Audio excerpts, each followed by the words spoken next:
প্রিয় শিক্ষার্থীরা আসসালামু আলাইকুম। আশা করি তোমরা ভালো আছো। কামরুল স্টাডির নতুন একটি ভিডিওতে তোমাদের স্বাগতম। শিক্ষার্থীরা, ইতিমধ্যে তোমাদের বাংলা বিষয়ের নবম শ্রেণীর বাংলা বিষয়ের বার্ষিক সামষ্টিক মূল্যায়ন নির্দেশনা প্রদান করা হয়েছে। তোমাদের বাংলা বিষয়ের যে সিলেবাস, সেখানে রয়েছে যে প্রথম অধ্যায়, দ্বিতীয়, তৃতীয়, চতুর্থ, পঞ্চম এবং ষষ্ঠ অধ্যায়, এবং যে শিখন অভিজ্ঞতাগুলো রয়েছে, যেমন বিভিন্ন মাধ্যমে যোগাযোগ করি, প্রমিত ভাষা ব্যবহার করি, রচনা পড়ি, দৃষ্টিভঙ্গি বুঝি, ব্যাকরণ মেনে লিখতে শিখি, বিবরণমূলক ও বিশ্লেষণমূলক রচনা লিখি, সাহিত্য পড়ি, সাহিত্য লিখি। এখানে এই শিখন অভিজ্ঞতাগুলো তোমাদের সংক্ষিপ্ত সিলেবাসের আলোকে তোমাদের বার্ষিক পরীক্ষা, লিখিত পরীক্ষার জন্য এই শিখন অভিজ্ঞতাগুলো সিলেবাসে অন্তর্ভুক্ত করা হয়েছে। এবং বিভিন্ন মাধ্যমে যোগাযোগ করি এই এই শিখন অভিজ্ঞতাটি তোমাদের বইয়ের 1 থেকে 14 পৃষ্ঠায়, প্রমিত ভাষা ব্যবহার করি 15 থেকে 33 পৃষ্ঠা, রচনা পড়ি, দৃষ্টিভঙ্গি 34 থেকে 77 পৃষ্ঠা, ব্যাকরণ মেনে লিখতে শিখে 78 থেকে 99 পৃষ্ঠা, বিবরণমূলক ও বিশ্লেষণমূলক রচনা লিখি 100 থেকে 112 পৃষ্ঠা, সাহিত্য পড়ি, সাহিত্য লিখি 113 থেকে 122, 139 থেকে 149, 162 থেকে 171, 180 থেকে 192 পৃষ্ঠা। তো এইটা হচ্ছে তোমাদের বার্ষিক পরীক্ষার জন্য যে সংক্ষিপ্ত যে সিলেবাসের আলোকে যে শিখন অভিজ্ঞতাগুলো সেটা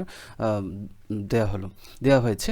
তো এবার আসো মূল্যায়ন কাঠামো। তোমাদের কীভাবে মূল্যায়ন হবে? 100 নম্বরের পরীক্ষা থাকবে, সেখানে শিক্ষণকালীন মূল্যায়ন থাকবে 30% এবং সামষ্টিক মূল্যায়ন থাকবে 70%। অর্থাৎ তোমাদের ক্লাসে যে শিক্ষণকালীন যে মূল্যায়ন তোমরা ইতিমধ্যে করেছো ষান্মাসিক সামষ্টিক মূল্যায়নের পূর্বে, সেটার আলোকে 30% এবং লিখিত পরীক্ষার জন্য তোমাদের 70%, মোট 100 নম্বরের পরীক্ষা হবে। এবার আসি প্রশ্নের ধারা ও নম্বরপত্র। কীভাবে তোমাদের বাংলা বিষয়ের প্রশ্ন হবে?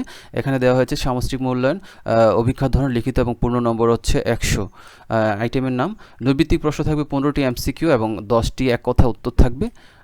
প্রতিটি এখানে মোট প্রশ্নের সংখ্যা হচ্ছে 15 যোগ 10 সমান 25। মোট নম্বর হচ্ছে প্রতিটি প্রশ্নের জন্য 1 নম্বর করে, অর্থাৎ 25কে 25 নম্বর। সংক্ষিপ্ত উত্তর 10টি থেকে 10টির উত্তর দিতে হবে। সংক্ষিপ্ত যে 10টি প্রশ্ন থাকবে এবং 10টি থেকে 10টির উত্তর দিতে হবে। প্রশ্নের সংখ্যা 10। এখানে প্রতিটি প্রশ্নের জন্য উত্তরের জন্য 2 নম্বর করে পাবে, 10 দুগুণে 20। রচনামূলক প্রশ্ন দৃশ্যপটবিহীন 5টি থেকে 3টির প্রশ্নের উত্তর দিতে হবে, 5টি থেকে 3টি লিখতে হবে। 3টি প্রশ্নের জন্য প্রতিটি প্রশ্নের উত্তরের জন্য 5 নম্বর করে পাবে এবং মোট হচ্ছে 15 নম্বর, 3 5 15। রচনামূলক প্রশ্ন দৃশ্যপট নির্ভর 60টি থেকে 5টি প্রশ্ন উত্তর দিতে হবে, অর্থাৎ 60টা থেকে তুমি যে কোনো 5টি প্রশ্ন উত্তর লিখতে হবে পারবে। প্রতিটি দৃশ্যপটের বিপরীতে 2টি অংশ থাকবে।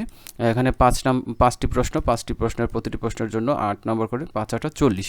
মোট হচ্ছে 100 নম্বর পরীক্ষা এবং সময় হচ্ছে তোমাদের 3 ঘন্টা। তাহলে আমরা যে বিষয়টি বুঝলাম যে নৈর্বৃত্তিক প্রশ্ন 15টি MCQ এবং 10টি এক কথায় উত্তর, 25 সংক্ষিপ্ত প্রশ্ন 10টির মধ্যে 10টি, 10 দুগুণে 20 নম্বর। রচনামূলক প্রশ্ন 5টি থেকে 3টি, 3 5 15 নম্বর। রচনামূলক প্রশ্ন 60টি থেকে 5টি উত্তর করতে হবে, 5 8 40, 8 নম্বর করে।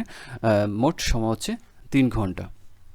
এবার আসো 100 নম্বরের মধ্যে জন্য শিক্ষার্থীদের প্রাপ্ত নম্বরকে 70% কনভার্ট করা হবে, অর্থাৎ তোমরা যে নম্বর পাবে তাকে সেটা 70 দিয়ে কনভার্ট করা হবে।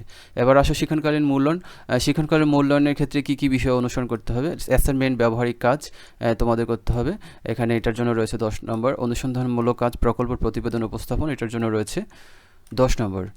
শ্রেণীর কাজ, পাঠ্যপুস্তকের সন্নিবেশিত একক ও দলগত কাজ থাকবে, যেটা তোমরা পূর্বে করেছো, ছক পূরণ, বক্স পূরণ, ফ্লো চার্ট অঙ্কন, এগুলো থাকবে।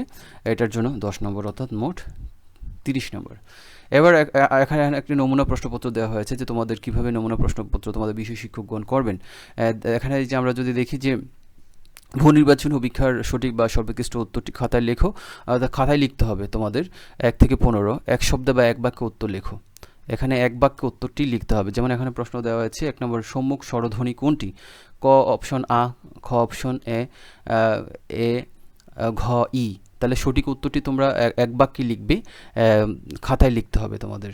এছাড়া এভাবেই প্রত্যেকটি প্রশ্নের উত্তর তোমাদের খাতায় লিখতে হবে। এরপরে যদি দেখি আমরা, যেমন এখানে একটি অভিন্ন সমাপ্তিসূচক প্রশ্নের উত্তর প্রশ্ন রয়েছে। কবিতাংশটি পরে 11 12 নম্বর প্রশ্নের উত্তর দাও, যেটা আমরা সৃজনশীল কাঠামোতে দেখেছি যে MCQর ক্ষেত্রে তোমাদের অভিন্ন সমাপ্তিসূচক প্রশ্নের উত্তর লিখতে হতো। তো তোমরা সেভাবেই তোমরা খাতায় সেই উত্তরগুলো লিখবে। এবার আমরা যদি দেখি রচনামূলক প্রশ্ন কিভাবে তোমাদের করবে, দেখো এখানে সংক্ষিপ্ত প্রশ্ন আমরা যদি দেখি, সংক্ষিপ্ত প্রশ্ন এখানে দেওয়া হয়েছে। দেখো এই সংক্ষিপ্ত প্রশ্ন উত্তরগুলো তোমাদের করতে হবে। প্রতিটি প্রশ্নের জন্য রয়েছে 2 নম্বর করে। এছাড়া রচনামূলক প্রশ্ন দৃশ্যপটবিহীন যে কোনো 3টি প্রশ্ন উত্তর করতে হবে তোমাদের। এখানে আমরা যদি দেখি একটি সৃজনশীলের মতো এখানে বলছে নিচের অনুচ্ছেদ থেকে 5 ধরনের লগ্ন ক যুক্ত শব্দ শনাক্ত করে এবং কোনটি কোন প্রকারের লগ্নক তা উল্লেখ করো। এভাবেই তোমরা তোমাদের প্রশ্নের উত্তরগুলো লিখবে। এই যে দেখো এখানে এভাবে দেওয়া হয়েছে। এবার আসি যে রচনামূলক প্রশ্ন দৃশ্যপট নির্ভর প্রশ্ন থাকবে এখানে 5টি, যে কোনো 5টি প্রশ্ন উত্তর দিতে হবে। এভাবেই তোমাদের প্রশ্নের নমুনাটি দেখানো হচ্ছে।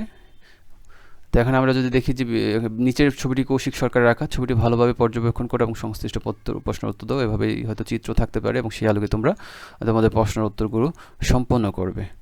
আচ্ছা, এবার এখানে তোমার এই যে নমুনা প্রশ্নটি দেওয়া হয়েছে, নমুনা প্রশ্নটির উত্তর বাংলা বিষয়ের, সেই প্রশ্নের উত্তরটি এখানে দেওয়া রয়েছে। তো শিক্ষার্থীরা, এই ছিল তোমাদের নবম শ্রেণীর বাংলা বিষয়ের যে সংক্ষিপ্ত সিলেবাস এবং নম্বর বিভাজন এবং কিভাবে তোমাদের পরীক্ষার সম্পন্ন হবে এবং কত ঘন্টার পরীক্ষা, কত নম্বরের পরীক্ষা এবং নমুনা প্রশ্নগুলো কিভাবে প্রণীত হবে এই সম্পর্কে আলোচনা করা হলো। আশা করি ভিডিওটি ভালো লেগেছে। ভিডিওটি ভালো লাগলে অবশ্যই একটি লাইক এবং কমেন্ট করো এবং বন্ধুদের সাথে বেশি বেশি শেয়ার করো। দেখা হবে আমাদের পরবর্তী কোনো ভিডিওতে। সেই পর্যন্ত সবাই ভালো থাকো, সুস্থ থাকো, নিরাপদে থাকো। ধন্যবাদ সবাইকে।